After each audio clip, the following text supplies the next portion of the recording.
നമുക്ക് വറുത്തരച്ചൊരു ചിക്കൻ കറി ഉണ്ടാക്കിയത് നാളികേരം എടുത്തിട്ടുണ്ട്. അതിലേക്ക് ചുവന്നുള്ളി അരിഞ്ഞിട്ട് കൊടുക്കുന്നുണ്ട്, ഇഞ്ചി അരിഞ്ഞിട്ട് കൊടുക്കുന്നുണ്ട്, വെളുത്തുള്ളി അരിഞ്ഞിട്ട് കൊടുക്കുന്നുണ്ട്, പിന്നെ വറ്റൽമുളക് മല്ലിയിട്ട് കൊടുക്കുന്നുണ്ട് കേട്ടോ. പിന്നെ കറുകപ്പട്ട, ഗ്രാമ്പു, ഏലക്ക, കുരുമുളക്, ചെറിയ ജീരകം, പെരിഞ്ജീരകം, കുറച്ച് ഉലുവ കേട്ടോ, കുറച്ച് കറിവേപ്പിലയും കൂടി ഇട്ട് കൊടുത്ത് കുറച്ച് എണ്ണ ഒഴിച്ചിട്ട് ഈ പരിവാഹം ആവണ രീതിയിൽ വറുത്തെടുക്കണം.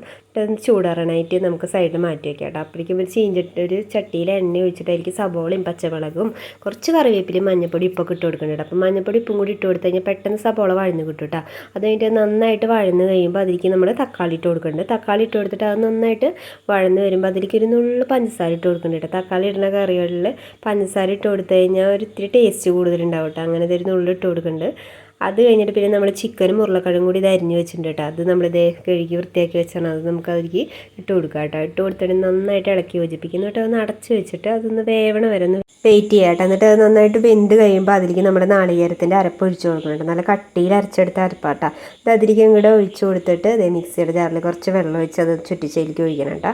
അത് കഴിഞ്ഞിട്ട് ഇത് നന്നായിട്ടൊന്ന് ഇളക്കി കൊടുക്കണം. നന്നായിട്ട് ഇളക്കി കൊടുത്തു കഴിഞ്ഞാൽ ഇത് എണ്ണ തെളിയണ പരുവാകുമ്പോൾ നമ്മുടെ സ്റ്റവ് ഓഫ് ചെയ്യാട്ടോ. ഈ പരുവാകുമ്പോൾ നമ്മുടെ ടേസ്റ്റിയൊക്കെ റെഡി കേട്ടോ. സൂപ്പർ ടേസ്റ്റ് ആട്ടോ. അപ്പോൾ എല്ലാവരും ഉണ്ടാക്കി നോക്കി അഭിപ്രായം പറയണേ കേട്ടോ.